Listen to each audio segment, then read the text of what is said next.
Thank you all for coming. No, this is kind of neat. I mean, it's personalized, but we're also filming it for some of those families that can't be here today. But we brought in Dr. Edwin Harris from Eastern Connecticut State University. We're going to call him the guru of financial aid. So that's your new hat I'm going to give you for today.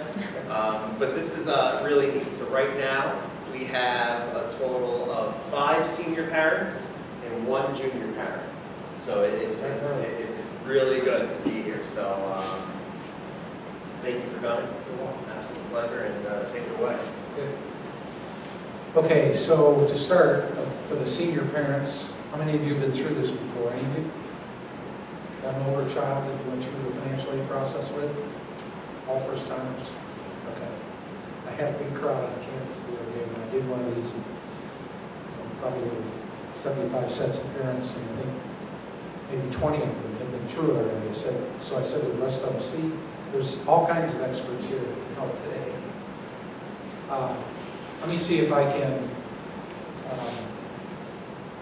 dismiss some of the mythology around this process tonight. Please don't hesitate to stop me and ask questions if I'm not making sense. If I get through this, and, you've got a handout, what I'm going to be using up here, so that you can take that away with you. And probably the most important page is the one that has all of the URLs or links on it, because that's links to a lot of information that you may use in the process. So let's start with what is financial aid. This process goes way back into the 1950s. That's where it all started at the federal level. And financial aid is money that's provided by a variety of sources, whether it be the federal government, state government, institutions, colleges and universities, community agencies, employers in some cases provide different kinds of resources, financial resources to help students pay for college. As simple as that. Going way back to the very beginning, it's all built on a premise that families, or the family, will do what they can first, and the others, whether it's the government, institutions, community agencies, will come in and try and fill the gap. So it's the whole system is built on the fact that a family will contribute what they can first. And I'll tell you a little bit more about how we figure that out in a minute. So let's talk about the types of aid. There are 3 different categories. You can see here merit-based aid, need-based aid, and some aid that's both merit and need-based. The merit-based categories are typically scholarships. In our case at Eastern, for example, and I'm going to use Eastern tonight, but to use examples. So my examples won't necessarily apply at every institution, but I'll try to give you ideas along the way. So we have an honors scholarship. We have academic excellence scholarships that are institution-based merit awards, and they're based on a student's high school performance, their test scores, rank in class, things like that. There is also the relatively new governor's scholarship. We will be into the 3rd year already of the governor's scholarship. That program replaced what was known as the CAPS Award and the Capital Scholarship Program. So part of it is merit-based. And for those of you who have very good students, you want to know that you need to file your FAFSA. If you're going to apply for the merit portion of the governor's scholarship, you need to file your FAFSA by February 15th. All right? And there's an application that you get through the guidance department for that scholarship as well. So make sure that you've done those 2 things if you're applying for the merit portion of the governor's scholarship by February 15th. Yes? Guidance of what? Is the school year? Yes. Yeah. Eva, her colleague in the college counseling office. So then we have need-based aid. And most of, well, I'll say all of the federal government's aid is need-based aid. And it starts with grants. The largest program is the Pell Grant program. That's the foundation of the federal aid, named after Claiborne Pell, the senator from Rhode Island, who wrote the original legislation for that program. SCOG is Supplemental Educational Opportunity Grant. That's money that the feds give institutions every year to award in addition or on top of the Pell Grant. Then there are state grants. I mentioned a minute ago the Governor's Scholarship Program. There is a grant portion of that program as well as the merit-based portion. So in order to qualify for that, as with all of these others, your son or daughter needs to file a FAFSA, a free application for federal student aid. And then, at least at Eastern, we have Connecticut State University grants. That's institutional money that we use for grants or gift assistance for our students. And most institutions have some of that kind of aid as well. The second type of need-based aid are loans, direct, Perkins, and Plus. Direct is the largest program. It's a federal program. Students apply with the FAFSA, and when they get a financial aid package, it typically will include some eligibility for student loans, direct loans.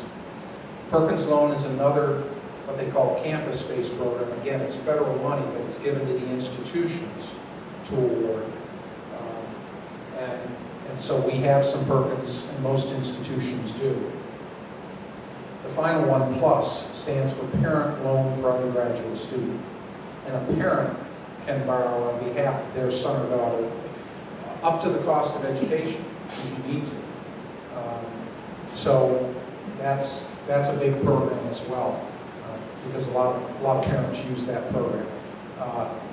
If you're going to borrow as a parent, that's where you want to go. You want to go to your bank, because the interest rates are better on the Plus program than you can get just walking into your local bank. Finally, the last type of need-based aid is work, and that being one of two forms. Federal Work Study is another one of the campus-based programs where the federal government gives an institution resources to allow students to work, typically on campus, though not exclusively. And then most institutions have their own student employment, which means essentially that we're using institutional resources again to allow students to work, typically on campus, different departments on campus. So those are all need-based kinds of programs, grants, loans, and work. And finally, the third category is merit, those that are merit and need-based. So at Eastern, for example, we have a foundation that raises money to help us have institutional scholarship aid. And at our place, those scholarships are both merit and need-based. The Governor's Scholarship is another example. There's a need-based portion, but there's a merit-based portion. Oftentimes, donor and external scholarships and grants can be both need and merit-based. All right, and probably the other type of merit aid that I haven't listed up here that you'd be most familiar with would be athletic scholarships. Those are merit-based scholarships. Some institutions have merit scholarships for things like music or theater. So it's an institution by institution kind of thing, and you really need to look at the websites of the individual institutions where your sons or daughters apply to know specifically what their institutional programs are. So those are the types of aid. Yes? The governor's scholarships, are those only for students going to in-state schools? That's correct. Governor's Scholarship is state aid to be used within the state of Connecticut. Okay, so I mentioned earlier the free application for federal student aid. The first thing I would say to you is recognize that the first word in that name is free. You shouldn't be paying somebody to help you file a FAFSA. If you need help, come to a financial aid office or call a financial aid office and ask us questions. We have professionals. That's what we're here to do. You shouldn't be paying somebody to do that for you. Okay? But students, In order to apply for financial aid, you need to file a FAFSA, a free application for federal student aid. Some institutions will also ask students to file what's called a profile, which is another financial aid application which asks much more in-depth information about the family's financial circumstances. Most institutions across the board will use the FAFSA. Some will supplement that with a profile. So you really need to know and look again at the website where your son will apply. So how do we use the FAFSA? Well, the idea is that there's a common application that all families are asked to submit with the same kinds of information, so that we as aid officers then can consistently look at the family's circumstances for the students who are applying in a given year and treat your circumstances as consistently and as fairly as we can, because it's the same application that everybody's completing. So when you file the application, and you do that online now, and as long as I'm talking about the application, it requires that both the parent and the student go online and get themselves what's called a PIN, personal identification number, before you go online to file the application. I'll give you the website, it's in the handout. But understand that both parent and student have to have separate PINs. For you, those of you that are parents that have second and third children, once you get a PIN, you use it, continue to use it. Your second and third children will have to get their own PINs. And as quickly as I've just said that, we just got word about 2 weeks ago that in April of this year, after you've nicely gone through this process and you've gotten your PIN to use, the feds are improving the security on this process of financial information. And they're going to be communicating with any family who's applied this year and ask you to move from PIN to create a username and password for yourself. So just know that that's coming. They'll be in touch with you after you file the applications. So you file the application. You or your son or daughter will get back what's called a student aid report that describes what your family contribution is based on the information that you've submitted. So, in order to determine a family's financial need, we start with the cost of attendance. And the cost of attendance is a budget that we develop at the institutional level that describes, in general, what your son or daughter what kind of expenses they'll have for an annual cost at a given institution. It'll include things like tuition fees, room, board, book allowances, personal expenses, transportation, and so forth. It can vary from living on campus to living at home with your son or daughter's commuting to living off campus. If they're living in the community where the college is, but in their own apartment, because there are different allowances for typically the living expenses of the biggest one, where that varies based on those three scenarios. But we develop a cost of attendance, and that's done at each institution, so it's not going to be the same at Eastern as it is at Central or Western or any of the private institutions in the state. We all have our own costs of attendance. Then we use the expected family contribution, which is what results from you filing the FAFSA. Essentially, they're taking your family's financial information, household size, number in college, and putting that information through a formula. Again, it's a standard formula where everybody's information is processed through to develop what's called the expected family contribution. And that expected family contribution is then subtracted from the cost of attendance to determine the financial need. And we use that financial need figure then to put together an aid package for a student. and we try as best we can to meet that financial need.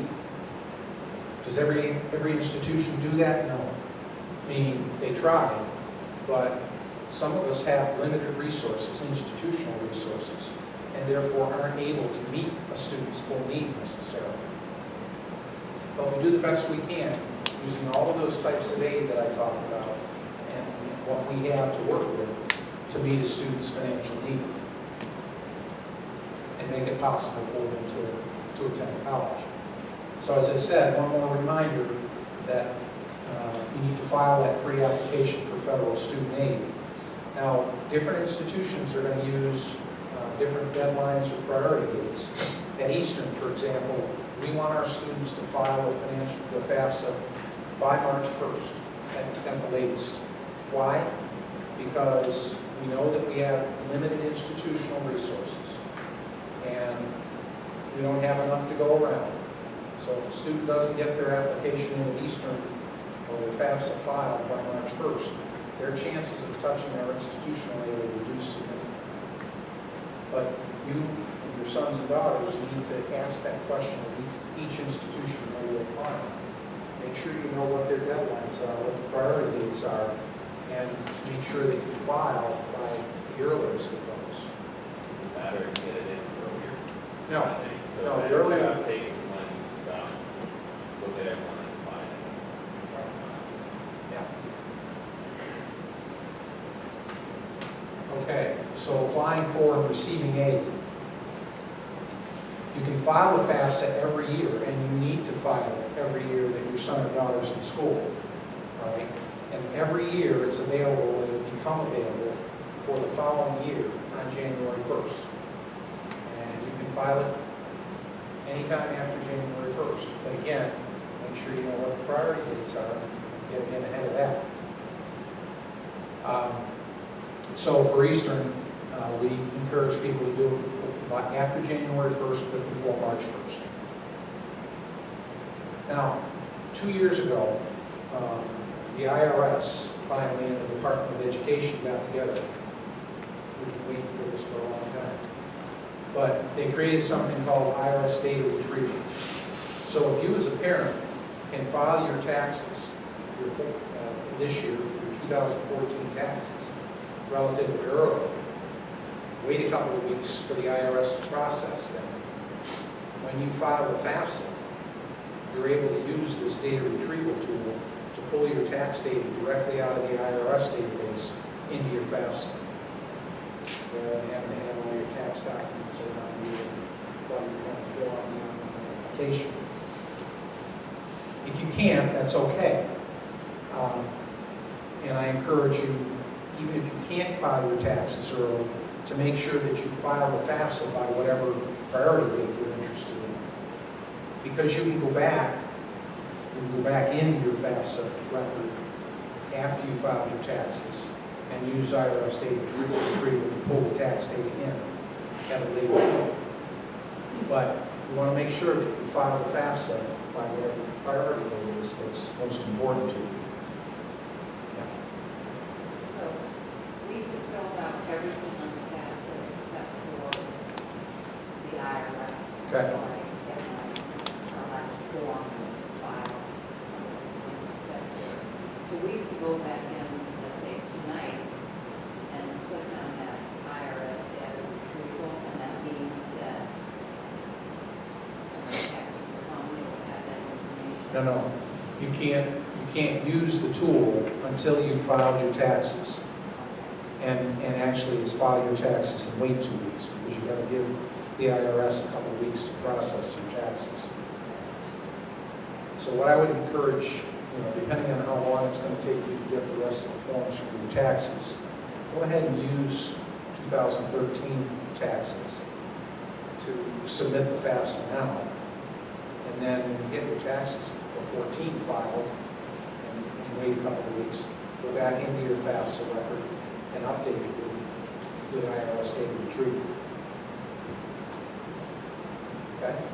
Yes? Will the data retrieval have the 2013s? No. This is No. brand new. Yeah, if you're still trying to file a FAFSA for the current school year, yes, you could access 13.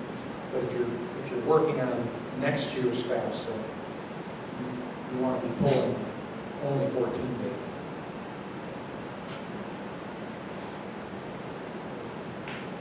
Okay, in the event that something happens that you can't use data retrieval, there is additionally, through the IRS website, again, I'm giving you that website in the handout, something called a tax return transcript. If an institution asks you to verify or document the data that you put on the FAFSA and you can't use data retrieval, you can go onto the IRS website and request this tax return transcript, print it off, and submit it to the institution. The next item down there is verification. It relates to this, what I just said about the transcript. Probably 30% of the students who file a FAFSA on an annual basis are selected by the federal government for verification. That means we as aid officers, we don't select them. The federal government selects them when they put their data through the FAFSA process. But if your son or daughter is selected, that means that we as aid officers have to document a lot of the financial information that's on their FAFSA record. And that may mean that we would ask for a tax transcript if you didn't use data retrieval. It could mean that we ask about child support paid or received. It could be that we're asking about other untaxed income of some kind that appears on the FAFSA. Any number of things like that. We don't have a choice in that process. If they're selected, we've got to verify them before we can package or certainly disperse their aid. And again, different institutions will handle that differently, whether they withhold the package or withhold disbursement of aid. But the point for you as a family to understand is that if they're selected, you need to work as quickly as you can to get the information that they're asking for to the institution so that they can complete your process. I'll tell you honestly, at our place, we have students who meet our FAFSA deadline March 1, but they take until August to get us the documentation because they've been selected. And by then, our institutional resources are gone. So if you're selected, you really need to get that documentation to the institution that's requesting it. If you're selected, do all of your schools ask you for verification, or do just certain schools ask? No, if you're selected, you're selected. So any place you've applied, they're going to ask for that data. The difference is that some institutions will not package you until they complete the selection, the verification process. Others choose to package you and then collect the data and not disperse it. But it's just an institutional difference. But you're going to have to go through the process if you're selected. Okay, so let's say that you filed the FAFSA, even if you were selected for verification, you've done everything you need to do there, and now we can review the student's file and put together a financial aid package. And we get that out as quickly as we can. Some institutions do it differently. Here at our institution, we roll our admission decisions and we roll our financial aid decisions, meaning as we complete a read of an admission application or a financial aid application, we send the student a decision, admission decision and a financial aid decision. They're separate, they don't come together, but we're working on the files and trying to make decisions as quickly as we can, get them out to students. Other institutions, typically the most selective institutions, particularly with aid and also with admission decisions, will drop their decisions at a given point in time. Say March 1st or March 15th. Still enough time for the student to decide among multiple institutions where they've been admitted to receive aid, where they want to go before the May 1 national reply date, which is when students are asked to let the institutions where they apply know whether or not they're going to enroll. So if and when you receive a financial aid package, hopefully you've got all of the packages for all the institutions where a student has applied and accepted. They can review those, talk with you about the financial aid side of things, ultimately make a decision and let the institution know where they're going to enroll. So, just to recap, you have to file the FAFSA on an annual basis, be on time, and remain financially and academically eligible. Financially eligible means you apply this year and your financial circumstances are such that we determine there's a financial need and we attempt to meet that need with financial aid. If your circumstances change in one direction or the other this year, come into a new job or jobs and you've got more income, or you lose a job, you've got less income, that could affect what happens next year in terms of your eligibility. Aid could go up or down, depending on your circumstances. But you need to remain financially eligible in order to continue to get financial aid. I added the academically eligible here because a lot of people don't think about this. The federal government, again, probably 10 years ago now, enacted new regulations that essentially say that students have to be making satisfactory academic progress every semester in order to continue receiving the financial aid that they receive. And while that regulation initially applied specifically to federal aid programs, most institutions use it to apply to federal, state, and institutional aid the same way.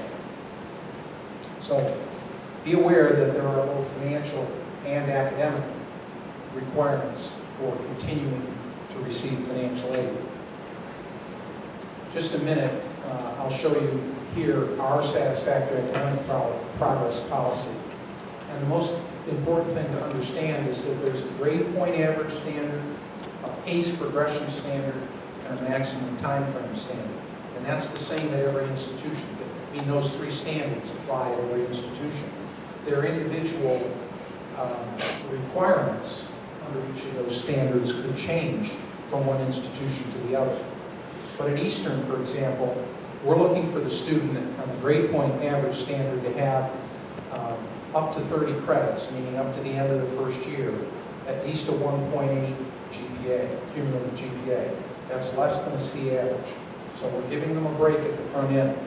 From 31 to 45 credits, they've got to have a 1.9, and by the time they get to 45, in order to continue going forward, they've got to have a 2.0, which is a C average.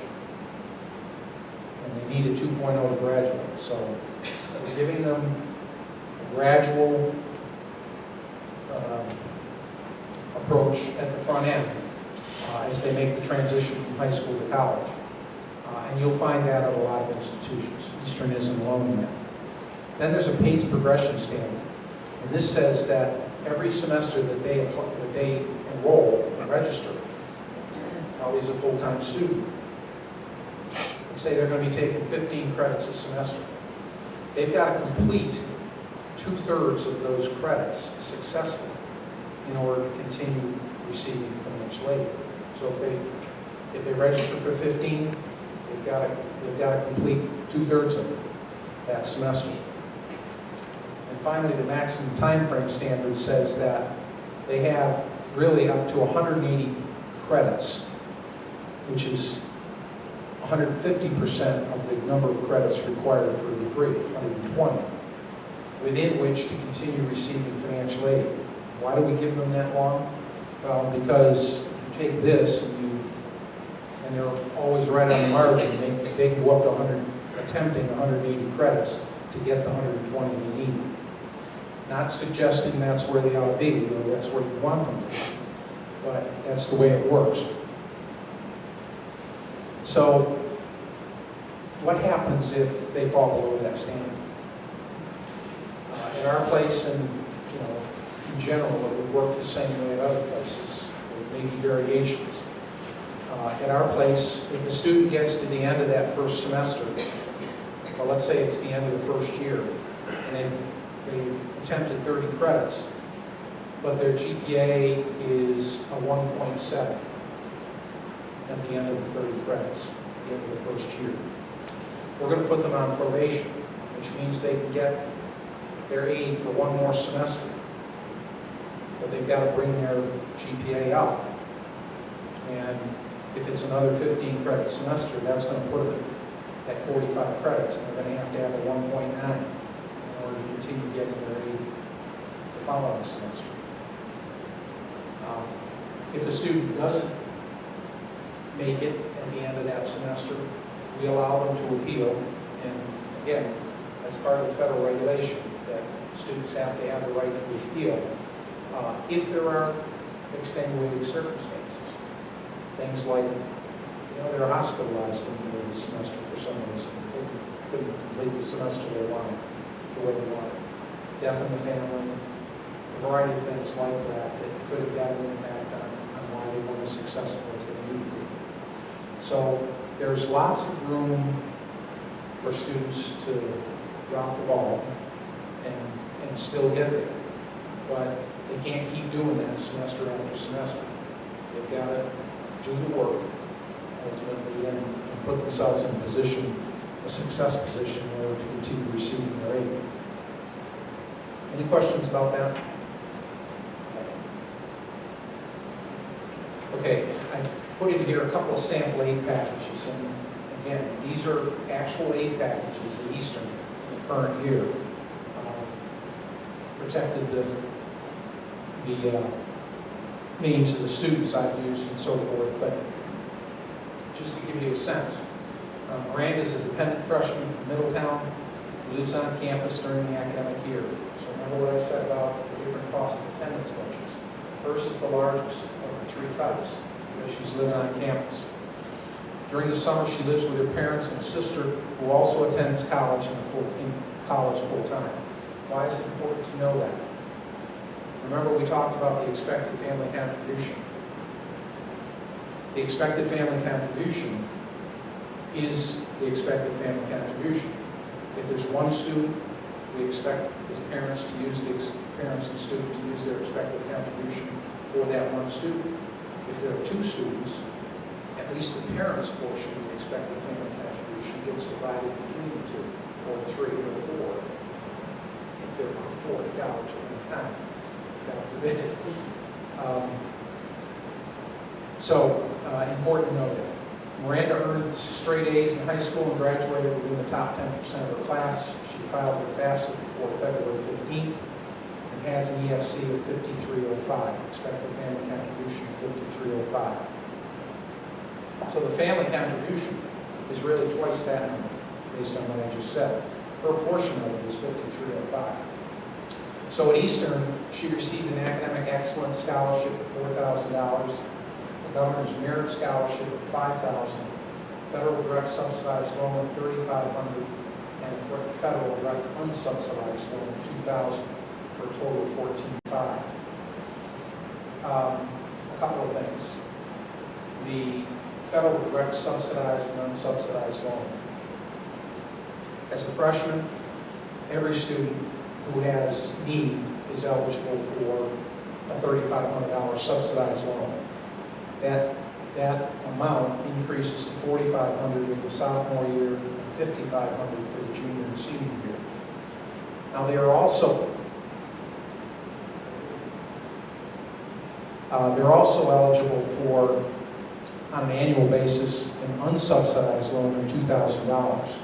The difference is that the subsidized loan, the federal government's paying the interest on that loan while the student's in school.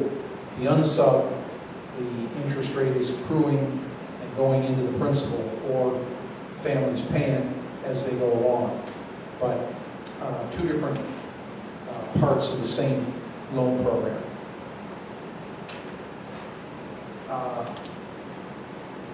And you notice that I said that she filed a FAFSA by February 15th, which put her in a position to receive that governor's merit scholarship.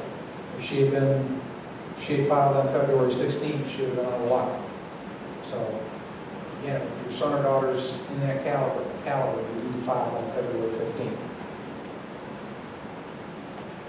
Another package for Joseph is a dependent incoming freshman from Hartford who plans to live on campus as well. Joe's part of a family of 5, but he's the only one enrolled in college, and so his expected family contribution will be all for him. He filed his FAFSA before March 1 and has a 0 EFC, so his family is not well-to-do. There is no expected family contribution. In his case, he qualified for the full or the maximum federal Pell Grant in the current year, $5730. He got the governor's scholarship grant of $3,000, SCOG for $400, Eastern Connecticut State University grant of $600, and then the direct subsidized and unsubsidized loans that Miranda had, but he also received the Federal Work Study Award of $2,600. And so his total aid package was $17,830. Okay, just a couple of different examples so that you have a sense of what an aid package might look like when your son or daughter applies. So you got those 2 examples, the total is different. Yep. How does that compare with what the full year costs? Okay, good question. That's where I was going next. Their totals are different because their needs were different. Okay, and we're able to package more aid for Joseph based on the fact that he's needier than Miranda was. But in both cases, their cost of attendance budget on campus is this year, $24,569. So you can see that there's a large gap there between the aid package that they're able to provide and the total cost of attendance. So what to do? Throwing your hands up in the air isn't the right answer. First, you got to understand that the cost of attendance budget is a budget that we develop based on working with surveying our students and people in the community about housing costs and meal costs and things like that. But it's a standard on-campus budget.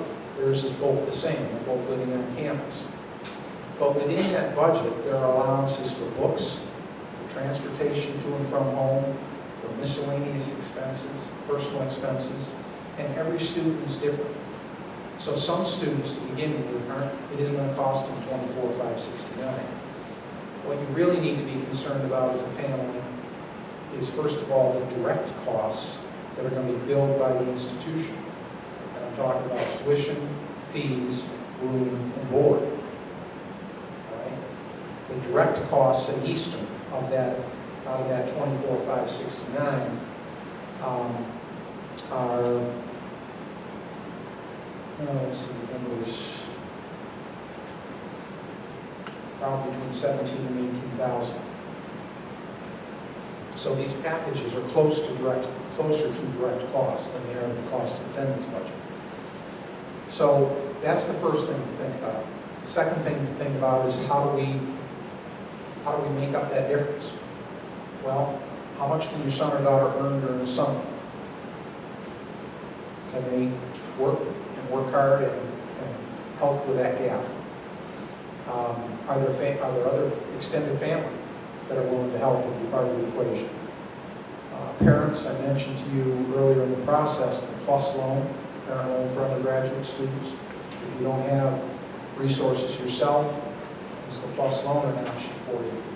And if it isn't for you because of credit worthiness, understand that you can still apply for that PLUS loan program. And if you're not eligible, your son or daughter can receive some additional unsubsidized direct loan as a result of you not being eligible for the PLUS loan. So there's a variety of ways, is what I'm saying, to make up that gap. And every family has to think about that and think what they can do to meet the gap. Very few institutions, only, frankly, the most selective institutions in the country, the ones with huge endowments, are going to meet total cost of attendance for students. Okay, we've gotten to the helpful resource page. These are all these URLs or websites that I've given you. Eastern's financial aid website is there. It's a very robust website that's got a lot of the information in detail about these different aid programs and regulations and satisfactory academic progress, and so forth. I mentioned the FAFSA PIN. That's www.pin.ed.gov. That's where you need to go first to get that PIN. And then you can file a FAFSA at www.fafsa.ed.gov. If you need a transcript, the IRS website is there. Connecticut financial aid programs, the Governor's Scholarship Program in particular, both merit and need-based portions of that. There's information at that website. A very important one, and one I didn't mention a minute ago when I was saying what different families do to make up the gap. Fastweb.com is a free scholarship search service. Hundreds, thousands of scholarships, community-based scholarships, based on all different kinds of criteria, family circumstances, background, and so forth. If you haven't, you should have your son or daughter go out there and use that scholarship search service, see if they can come up with something that might produce another $500 a year for them. $500 is $500. And again, here, this is a free website. Don't pay somebody to do a scholarship service. And there's a website where you can do it for free. Do your own scholarship search. StudentAid.gov is the federal student aid website, and right below it, studentloans.gov, all kinds of information about student loans. I'll stop there just for a minute to say, nobody wants, where they can avoid it, to use loans to pay for education. I get that. I didn't want to do it myself 40, 50 years ago. Didn't want my sons to do it, but each of them did, up to a certain limit, because they had some skin in the game when they were borrowing toward the cost of their education. But if you're going to borrow, your son or daughter is going to borrow, make sure they understand what they're doing. Go to studentloans.ed.gov and help them to understand what borrowing money means and what, more particularly, what they're going to have to do when they get out of school. These student loans will give them a grace period once they finish school of 6 to 9 months to get themselves on their feet before they have to start repayment. But they will have to start repayment.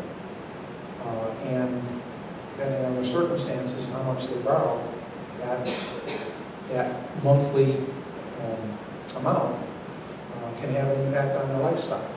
So they need to be thinking about that, and we need to be thinking about that with them now as they're making the choice. Because they will have to pay them back. In the last few years, they have created more favorable repayment terms, like income-based repayment that wasn't there as recently as 5 years ago, to help students that are having trouble getting those loans repaid. And they can certainly use those when they get there. But the objective should be to borrow where you need to borrow, but don't borrow more than you need to. ASA.org is a financial literacy website, and that can be helpful in terms of the discussion we were just having about helping them to understand what loans and loan repayment is all about as well. And finally, if you have a son who's going through this process, in order to receive federal student aid, your sons need to be registered with Selective Service, and that's what that final website is. So make sure that in the process of filing the FAFSA, they're also registering with the Selective Service. Okay, so dates to remember. At Eastern and every place else, the FAFSA will be available every year by January 1, online.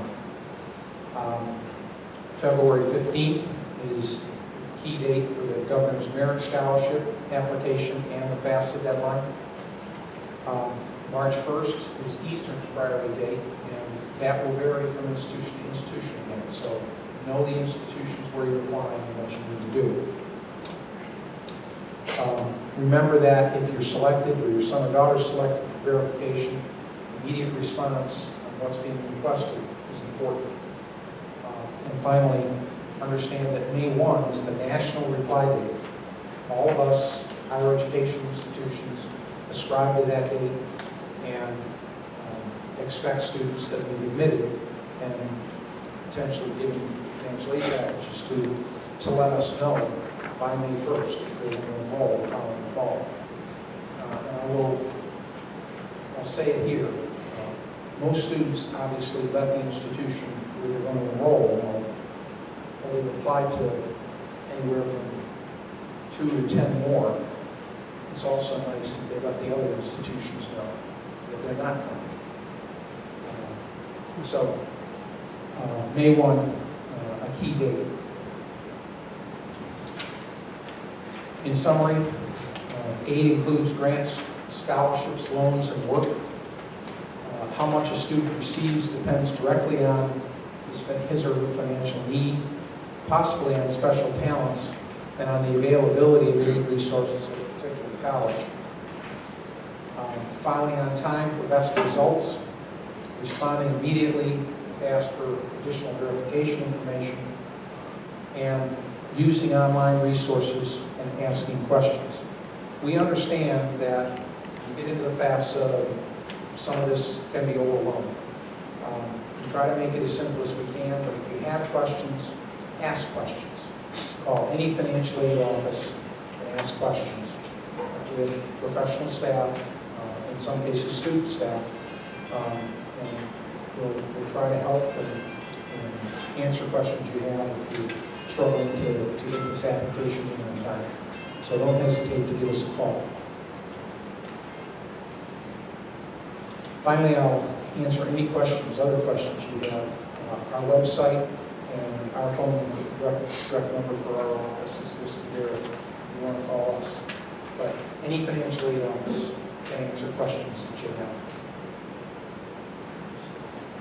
Yes. I started filling out the FAFSA, but I didn't get it in. Or I didn't get it. So I don't know if I expect, because I didn't go to the purpose of anything. Okay. You won't be able to finish Well, without I haven't gotten all the way through it. Okay. You'll need it before you get done. So go there next time around, we'll get the ends. Yes.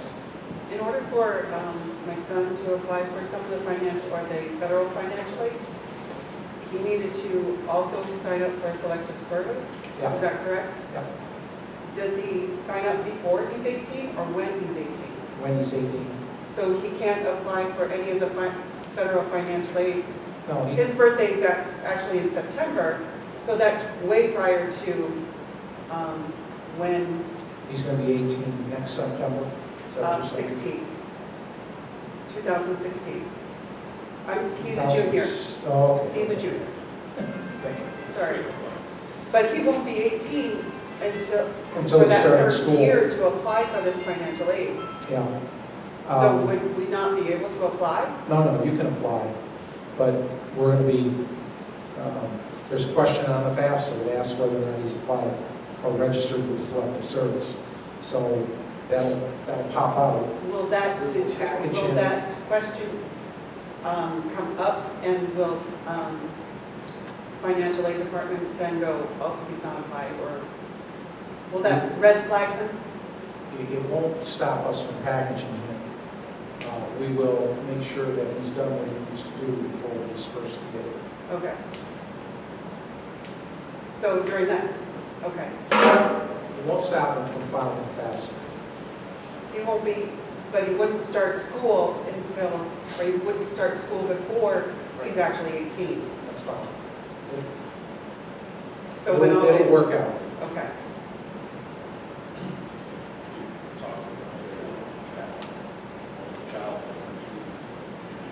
Yeah.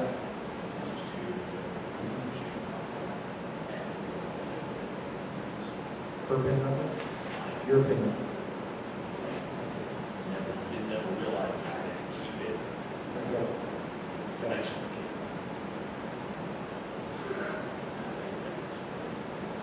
Is there a way so Yeah, that go on to the website.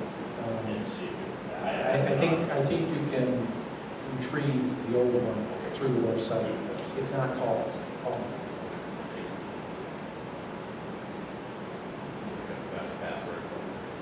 Right, that's what I was 2 years thinking. ago, yeah. How do you get that? Never thought You have to put your social security number in to get your PIN back. If you want to go on and get your PIN, you have to put your social security number in. It'll follow you through because your account is linked to your social security number, and they'll ask you a series of questions, Find out. and That's you'll how get you it back. retrieve it. Absolutely. Okay. Good. Thank you. What else?